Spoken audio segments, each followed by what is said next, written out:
Hello दोस्तों, welcome to फिनमाइटी में एक बार फिर से आप सभी लोगों का स्वागत है। तो दोस्तों, जैसे कि हम लोग अभी चैप्टर 2 के बारे में पढ़ रहे हैं और चैप्टर 2 में हम लोगों ने अभी तक जीडीपी, वैल्यू इन्वेस्टिंग, इन सब चीज़ों के बारे में पढ़ा है। फंडामेंटल एनालिसिस के बारे में मैंने आपको थोड़ा बहुत बताया है। अब इस चैप्टर में आगे हम लोग यहाँ पर फंडामेंटल एनालिसिस के बारे में और थोड़ा डीप पढ़ने की कोशिश करेंगे और चीज़ों को समझने की कोशिश करेंगे। तो आप जैसे अभी बोर्ड पर देख पा रहे हैं, how to do fundamental analysis of any stock company. Stock share दोनों एक ही चीज है। कंपनी का जो ये फंडामेंटल एनालिसिस है, ये किस तरीके से हम लोगों को करना है। तो सबसे पहले, what is fundamental analysis and how it works. अभी तक मैंने आपको बताया था, कुछ छोटी मोटी बातें हम लोगों ने की थी कि किसी कंपनी को जांचना, परखना, मौलिक उसका विश्लेषण करना फंडामेंटल एनालिसिस के अंदर आता है। अब यहाँ पर आपको ये चीज़ समझनी होगी कि फंडामेंटल जो है वो पूरा एक बहुत बड़ा सब्जेक्ट है। तो मैं कोशिश करूँगा कुछ इंपॉर्टेंट फैक्टर आपके सामने रख सकूँ। तो सबसे पहले, fundamental analysis is based on A company business. मतलब ये जो फंडामेंटल एनालिसिस है, ये किस पर बेस्ड होता है, इसका आधार क्या है कि किसी कंपनी का बिजनेस क्या है, कि कंपनी बिजनेस क्या करती है, उसके ऊपर ये टिका होता है। In fundamental analysis we go through company past performance. मतलब अभी फ्यूचर में वो कैसा करेगी, उसका बिजनेस जो है फ्यूचर में कैसे रहने वाला है किसी कंपनी का, इसका पता लगाने के लिए पास्ट में कंपनी ने कैसा परफॉर्म किया है, तो उसके पास्ट डेटा का इस्तेमाल किया जाता है कि भाई पिछले 10 सालों में कंपनी का बिजनेस कैसा रहा है, उसने कितना प्रॉफिट कमाया, कितनी सेल्स की, कितना उसका प्रॉफिट मार्जिन रहा। तो जब इन सब चीज़ों के आधार पर हम लोग उसका एक फंडामेंटल एनालिसिस करते हैं ताकि फ्यूचर की वैल्यू का पता कर सके। Everything is based on balance sheet and profit and loss statement. Fundamental analysis में जो कुछ भी है वो किस पर टिका होता है, प्रॉफिट एंड लॉस स्टेटमेंट के ऊपर और बैलेंस शीट के ऊपर। अब ये दोनों क्या चीजें हैं, इसके बारे में मैं आपको बताऊंगा। We reach to a futuristic value which is based on data। मतलब कि जब हम ये सब चीजें करते हैं, किसी कंपनी का बिजनेस देखते हैं, अब बिजनेस में क्या क्या देखना है वो भी हम लोग आगे डिस्कस करेंगे। बैलेंस शीट और प्रॉफिट एंड लॉस स्टेटमेंट कैसे देखना है वो भी अभी हम लोग आगे डिस्कस करेंगे। तो इन सब चीजों को देखने के बाद हम एक फ्यूचरिस्टिक वैल्यू, कि भविष्य में, फ्यूचर में उस कंपनी का क्या मूल्य दे सकता है, उसके शेयर का क्या प्राइस दे सकता है, तो ऐसा एक अनुमान हम लोग निकाल पाते हैं। तो ये सब चीजें हैं जो फंडामेंटल के अंदर आती है। अब यहां पर आगे, which is 16 most important thing while fundamental analysis. 16 ऐसी बातें जो हम किसी भी कंपनी का फंडामेंटल एनालिसिस करें तो हमको ध्यान में रखनी चाहिए। तो ये बातें कौन सी है, आपके सामने स्क्रीन पर है, अभी आप देख सकते हैं। तो स्टेप बाय स्टेप एक एक करके हम इन सब बातों को डिस्कस करेंगे और ये जानने की कोशिश करेंगे कि सबसे पहले कौन सी वो कॉमन बातें, बहुत ही कॉमन फैक्टर्स है जो हमको किसी कंपनी के बारे में पता होना ही चाहिए।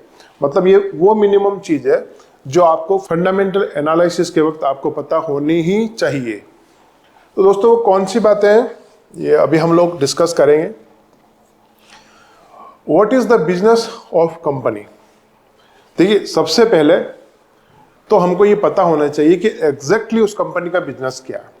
जिस कंपनी में आप निवेश करना चाहते हैं उसका पूरा बिजनेस, व्यवसाय क्या है, ये हमको पता होना चाहिए। और कंपनी जो है हमारे देश में अगर वो व्यापार करती है, व्यवसाय करती है, तो हमारे देश के साथ विदेशों में कहाँ कहाँ उसका व्यापार फैला हुआ है, विदेशों में कहाँ उसका व्यापार फैला हुआ है, ये भी हमको पता रखना पड़ेगा। क्यों? क्योंकि आपको पता है कि चीज़ें बहुत जल्दी बदलती, बहुत तेजी से बदलती है।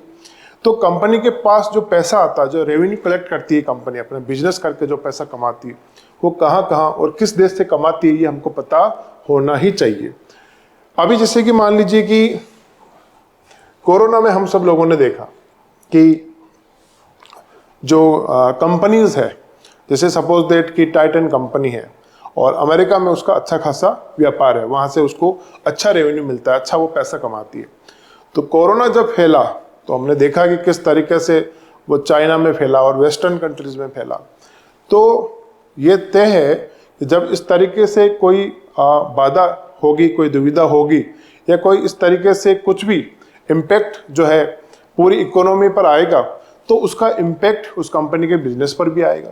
तो यदि आपकी कंपनी जिसमें आप निवेश करते हैं, आपको नहीं पता कि उसका व्यापार कहाँ फैला है, तो जब चीज़ें बदलेगी तो आप चीज़ों को समझ नहीं पाएंगे कि आपका जो निवेश है वो किस तरीके से हानि में जा रहा है या क्यों हानि में जा रहा है।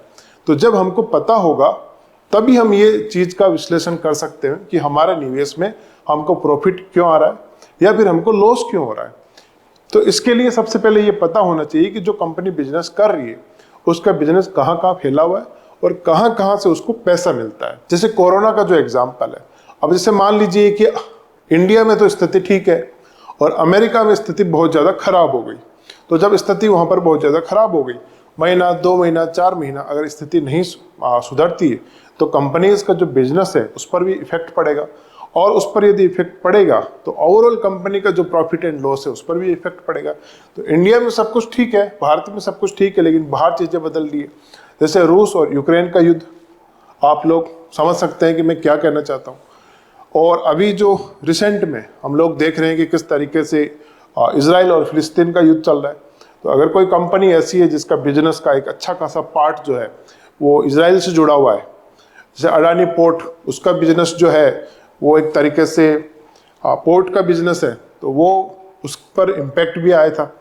तो ये सब चीज़ें हमको समझनी है कि हमारी जो कंपनी है जो जिसमें हमने निवेश किया है उसका बिजनेस कहाँ कहाँ पर फैला हुआ है। What is the futuristic value of company. देखिए, आपको पता है कि किसी जमाने में रेडियो और कैमरा और घड़ियां, है ना, इनका व्यापार बहुत अच्छे स्तर पर होता था। लेकिन समय के साथ जो है डिजिटल युग जो आया तो उसमें ये रेडियो और ये घड़ियां, कैमरे, ये सब चीज़ें अब उतने देखने को नहीं मिलती, या यूँ कहें कि ये सब चीज़ें मार्केट से बहुत ज़्यादा ख़त्म हो गई। क्यों हो गई? क्योंकि ये सब सुविधा आपको मोबाइल में मिल जाती है। तो डिजिटल क्रांति है और एक मोबाइल में आपका कैमरा भी होता है, रेडियो भी होता है और घड़ी का भी वो काम करता है। तो उसकी जो फ्यूचरिस्टिक वैल्यू थी उन बिजनेसेस की वो बहुत ज़्यादा इम्पैक्ट हुई है, उस पर बहुत ज़्यादा बुरा असर पड़ा है। तो चीज़ें जब बदलती है तो हमको ये चीज़ समझनी पड़ेगी कि कोई भी बिजनेस जिसमें हम निवेश कर रहे हैं उसकी फ्यूचरिस्टिक वैल्यू क्या है। अभी जैसे मैं आपसे पूछता हूँ कि अभी जो है इलेक्ट्रिकल व्हीकल जो है उनका चलन बढ़ता जा रहा है दिनों दिन। तो जो पेट्रोल और डीजल बेचने वाली जो कंपनियां हैं तो उनके बिजनेस पर क्या इम्पैक्ट आएगा यदि इलेक्ट्रिकल व्हीकल बहुत ज़्यादा बढ़ जाएंगे।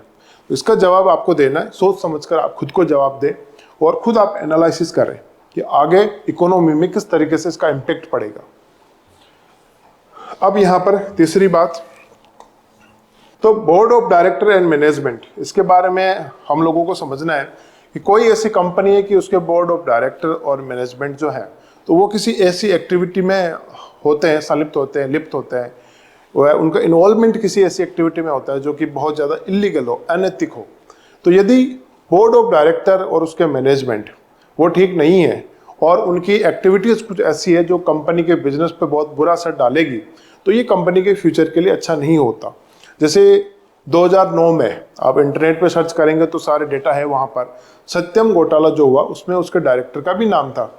तो ये सब चीज़ें इंटरनेट पर रिसर्च करने के बाद मेरे को भी पता चली कि किस तरीके से जो सत्यम कंपनी थी वो किस तरीके से बर्बाद हो गई। तो ये सब चीज़ें हमको जाननी और समझनी है कि यदि किसी कंपनी के बोर्ड ऑफ डायरेक्टर और उसका मैनेजमेंट अच्छा नहीं है तो वो भी कंपनी के बिजनेस के लिए अच्छा नहीं होगा। Company made profit in past 10 years, पिछले 10 सालों में कंपनी का व्यवसाय कैसा रहा, उसने प्रॉफिट बनाया कि नहीं बनाया। मतलब अगर कोई कंपनी ऐसी है जो पिछले 10 सालों से अच्छा मुनाफा कमा रही है, आगे भी एक पॉसिबिलिटी बनती है कि वो अच्छा मुनाफा कमा सकती है। लेकिन कोई कंपनी ऐसी है जो पिछले 10 सालों से लॉस कर रही है, तो आगे भी पॉसिबिलिटी होती है कि वो लॉस कर सकती है।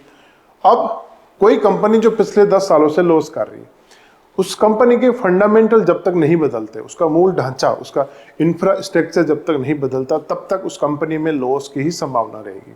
जैसे अभी सुजलॉन कंपनी है, पिछले 10 सालों में उसने अपने निवेशकों को बस नुकसान ही दिया है, लेकिन पिछले 1 साल में सुजलॉन कंपनी का शेयर 7 रुपये से 21-22 रुपये के आसपास पहुंच गया। ये जब मैं ये कोर्स रिकॉर्ड कर रहा हूँ तब की मैं बात कर रहा हूँ, मतलब 200% उसका शेयर बढ़ा है।